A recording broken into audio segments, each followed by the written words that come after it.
বিকেলে চায়ের আড্ডায় কী তৈরি করবেন ভেবে পাচ্ছেন না? তাহলে রেসিপিটা ফলো করে শুধুমাত্র আলু দিয়ে দারুণ মজার এই নাস্তাটা তৈরি করে নিতে পারেন।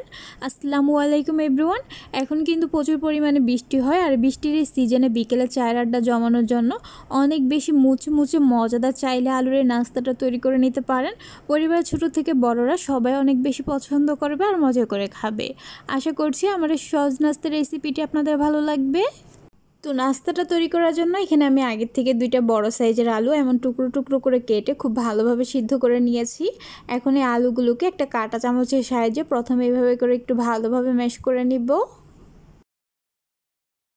আলুগুলো ম্যাশ করে নেওয়া হয়ে গেলে এবার এগুলোকে একটা চালনির মধ্যে নিয়ে এভাবে করে চেলে নিব। আর এই আলুটা এভাবে করে চেলে নিলে এর মধ্যে কোনো প্রকার দানাদার অংশ থাকবে না, খেতে অনেক বেশি ভালো লাগবে। তো আলুগুলো চেলে নেওয়ার পর চালনির নিচে আলুর মিশ্রণটা লেগেছিল, এবার এটাকে এখানে নিয়ে নিচ্ছি। তারপর এর মধ্যে স্বাদ মতো লবণ দিয়ে দিচ্ছি, আর দিচ্ছি হাফ চামচ চিলি ফ্লেক্স, হাফ চামচ মরিচের গুঁড়া। এখানে ঝালের পরিমাণটা যার যার টেস্ট অনুযায়ী। আর এখানে দিয়ে দিচ্ছি 1/4 কাপ চালের গুঁড়া। চালের গুঁড়ার পরিবর্তে আপনারা চাইলে কর্নফ্লাওয়ার দিতে পারেন। এখন হচ্ছে এই সবগুলো উপকরণ আলুর সাথে হাত দিয়ে ভালোভাবে মিশিয়ে নিয়ে একটা ডোয়ের মতো তৈরি করে নিব। ডোটা তৈরি করে নেওয়া হয়ে গেলে এখন হচ্ছে এখানে একটা সমতল জায়গায় প্রথমে সামান্য তেল লাগিয়ে নিব। তারপর তেলটা লাগিয়ে নেওয়ার পর এখানে আলুর ডোটা নিয়ে একটা মিডিয়াম পরোতে রুটির মতো করে বেলে নিব। তো মিডিয়াম পরোতের একটা রুটির মতো করে এটা বেলে নেওয়া হয়ে গেছে। এখন এই রুটিটা চারপাশে একটা ছুরির সাহায্যে প্রথমে এভাবে করে কেটে স্কোয়ার শেপের মতো তৈরি করে নিব। তারপর এই রুটিটার বাড়তি অংশগুলোকে এখান থেকে উঠিয়ে নিয়ে স্কোয়ারের রুটিটাকে এভাবে চিকন চিকন করে কেটে নাস্তার শেপ দিয়ে দিব। তো পুরাটা রুটি একইভাবে কেটে নেওয়ার পর এখন এগুলোকে এখান থেকে উঠিয়ে নিয়ে ভেজে নিব। এই জন্য চুলায় একটা প্যানে পরিমাণ মতো তেল দিয়ে ভালোভাবে গরম করে নিয়েছি। এখন এই গরম তেলের মধ্যে এক এক করে নাস্তার শেপগুলো দিয়ে দিচ্ছি।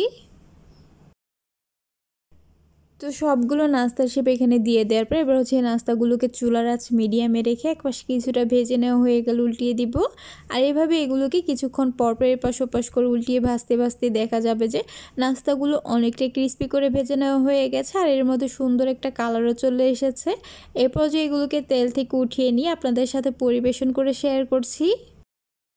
মাশাআল্লাহ, দেখতেই পাচ্ছেন নাস্তাটা দেখতে কতটা লোভনীয় হয়েছে। আমি নাস্তাটা টমেটো সসের সাথে পরিবেশন করেছিলাম, খেতে অনেক বেশি মচমচে আর মজাদার ছিল। আপনারা চাইলে বিকেলের নাস্তার জন্য ঝটপট এটা তৈরি করে বাসার সবাইকে দিতে পারেন।